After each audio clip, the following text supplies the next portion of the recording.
The rise of Chinese dynasties. The Zhao dynasty gave way to confusion of the Warring States period, a chaos out of which some fundamental Chinese philosophers were formed.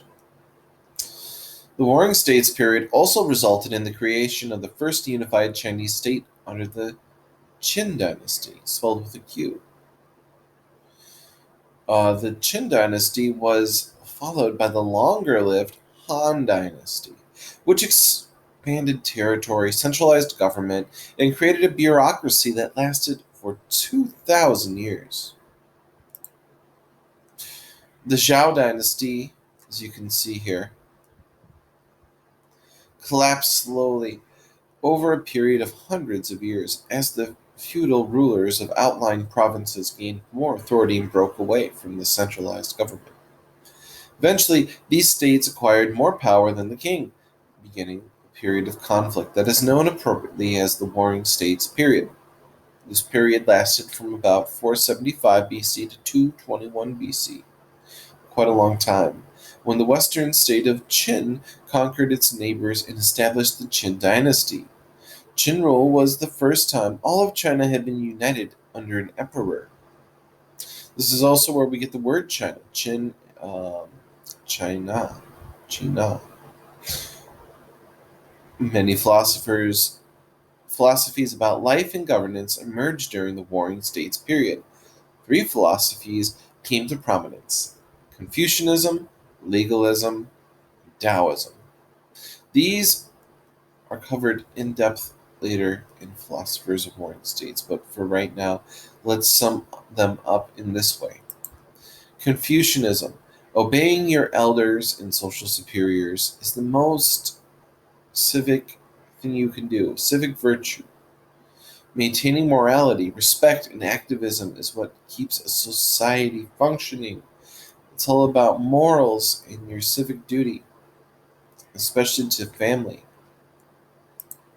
Daoism: human beings must obey the unyielding will of the universe, literally the Tao, the way, so Daoism.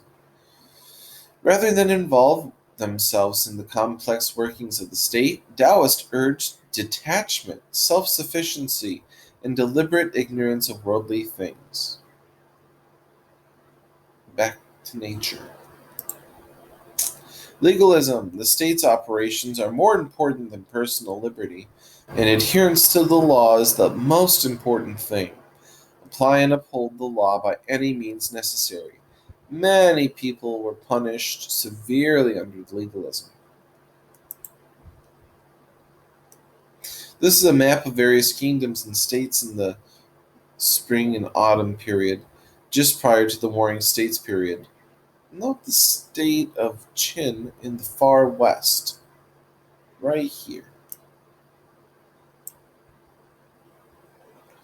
Following the long and successful campaign to conquer its neighbors, King Zhen of the state of the Qin established despotic centralized rule over his 6 neighbor states, claimed the mandate of heaven, and described himself Qin Shi Huangdi, the first emperor of the Qin Dynasty.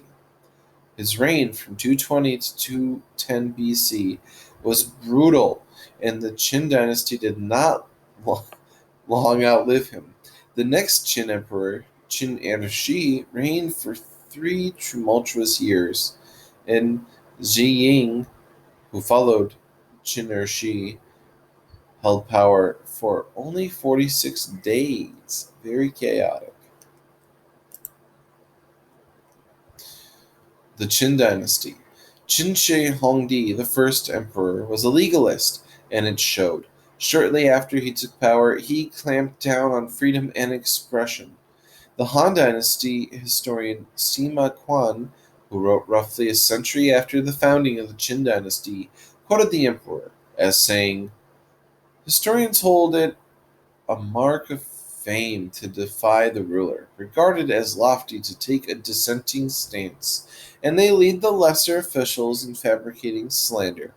If behavior such as this is not prohibited, then in upper circles the authority of the ruler will be compromised, and in lower ones, cliques will form.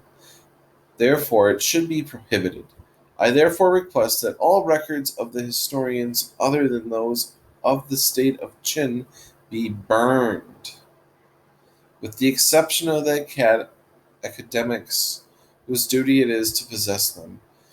If there are persons anywhere in the empire who have in their possession copies of Zhao texts, or the writings of the 100 schools of philosophy, they shall in all cases deliver them to the governor or his commandant for burning.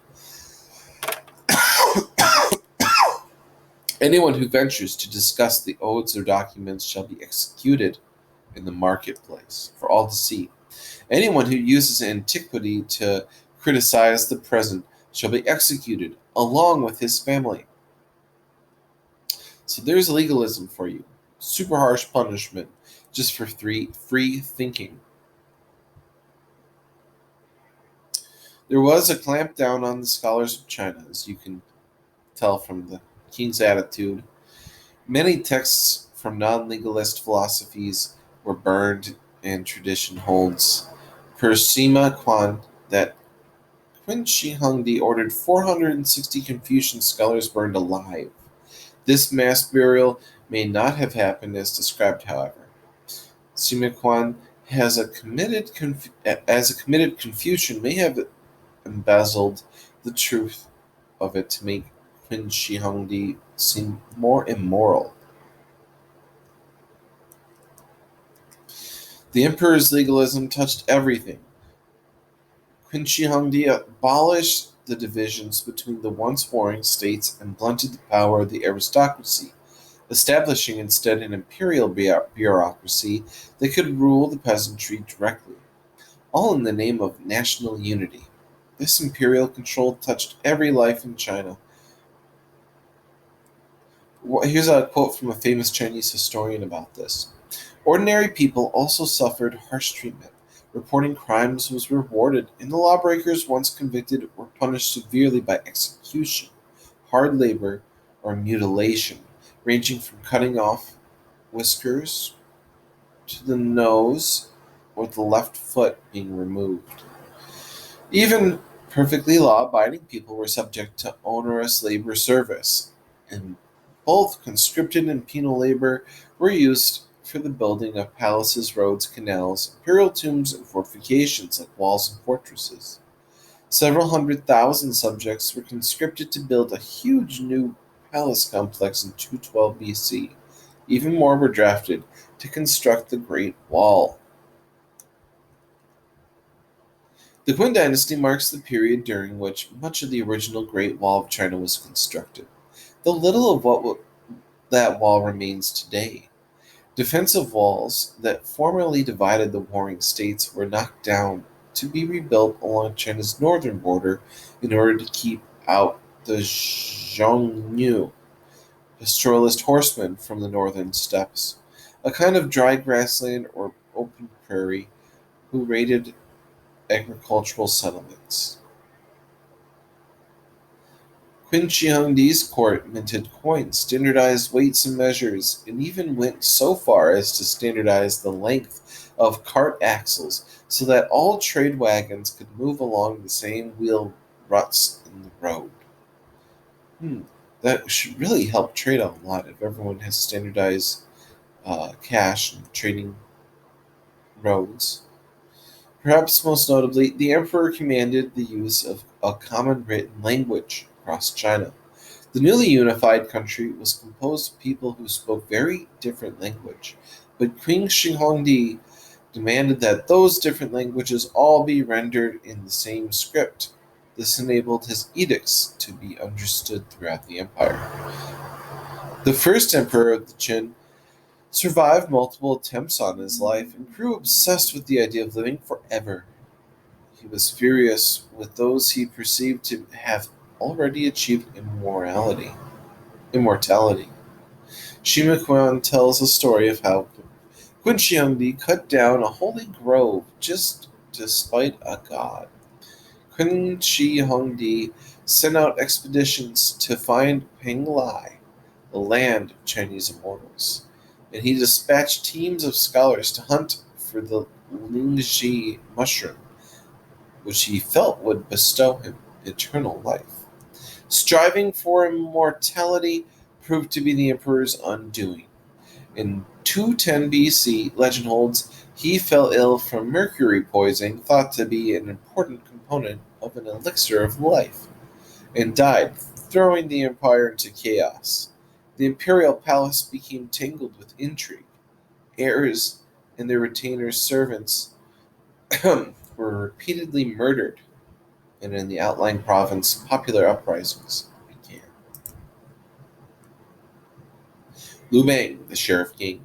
In the midst of this chaos emerged a man named Liu Bang, a minor official who had served the Qin bureaucracy as a sort of combination sheriff and post office manager in a small outpost near his hometown of Enpei County, what is today Jiangsu, a province along the eastern seaboard of modern China.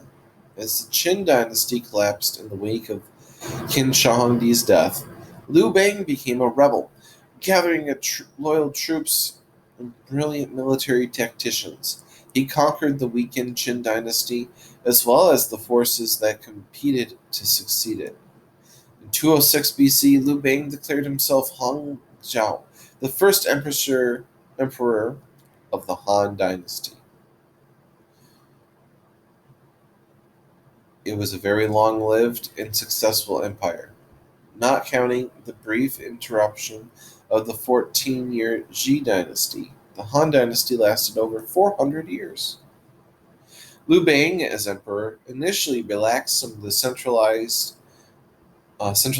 that King Shi Huangdi had begun, but a run-in with the Xiongnu nomads to the north, 6 years into his reign, convinced him that the centralized rule could not protect the life of the empire. Liu Bang used the practice of hikin, tactical alliances through marriage, to pacify the Zhengyao. So he beat them with marriage. He made an enemy become a friend. Over the course of 25 years, 3 successive Han emperors married off members of the royal family to Wang Xiongnu chieftain. The map you see now of the Xiongnu Confederation. They're right here in the north. And then here's the Han. So there's a lot of marriage to make sure they didn't go to war. The Han retained some elements of Qin-era centralized rule, namely a bureaucracy ruled by the government officials that embodied the emperor's will, enforcing imperial edicts many hundreds of miles from the capital at Chang'an. Emperor Wu of the Han. This bureaucracy was invigorated by Emperor Wu of Han, or Han Wudi, who reigned from 141 to 141 BC to 87 BC. Emperor Wu needed able, educated, and intelligent officials to apply the laws across his vast domain. Wu worked to nationalize the production of liquor, iron, and salt, to oversee construction of roads and waterworks, and the collection of taxes. Such people were unfortunately in short supply. There were no formalized institutions of higher learning, just individual scholars who took on students and taught them the philosophies of men like Confucius. Emperor Wu created an imperial academy of letters built for the express purpose of training young men for government jobs. Women were not afforded the same opportunities. The Imperial Institute chose Confucianism as its philosophy, beginning a Confucian heritage of civil service that remained in place until 1905 AD.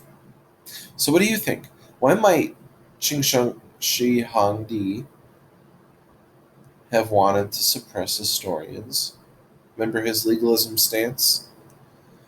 What's the point of standardizing weights and measurements? What is possible if you and I can agree and determine the same way we measure things.